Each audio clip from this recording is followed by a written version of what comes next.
Hello guys, नमस्कार सर्वांना. तर आज आपण बाजरीची भाकरी बनवूया. ताटामध्ये आपण आता पीठ घेतलं आहे 2 भाकरीचं. त्यामध्ये थोडं थोडं पाणी करून मळून घ्या पीठ. जितकं चांगलं पीठ मळाल तितकी टम्म बाजरीची भाकरी फुगते. मऊ असा गोळा तयार करून घ्या. पोळपाटावर थोडं पीठ टाकून घ्या कोरडं. त्यामधला अर्धा गोळा तोडून घ्या. त्याला हाताने जरा चपटं करा. त्याला फिरवून घ्या थोडं हातावर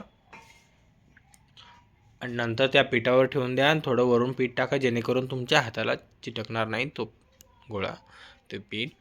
आणि हलक्या हाताने बाजरीची भाकरी फिरवून घ्या. जास्त जोरात पण फिरू नका, जेणेकरून ती बाजरीची भाकरी पोळपाटाला खाली चिटकल किंवा तुटल. नंतर हलक्या हाताने उचलून तव्यावर टाकून घ्या. त्याला पाणी लावून घ्या. पाणी फिरवून घ्या त्यावर पाणी.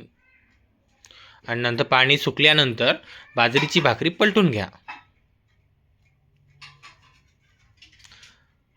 बाजरीची भाकरी खालून व्यवस्थित भाजल्यानंतर दुसऱ्या साईडनेही तव्यावरच भाजा. गॅसच्या फ्लेमवर बाजरीची भाकरी भाजू नका, ते आपल्यासाठी हानिकारक आहे. बाजरीची भाकरी फुगली का नाही ते मला कमेंटमध्ये सांगा. लाईक करा, शेअर करा आणि सबस्क्राईब करा. थँक्यू.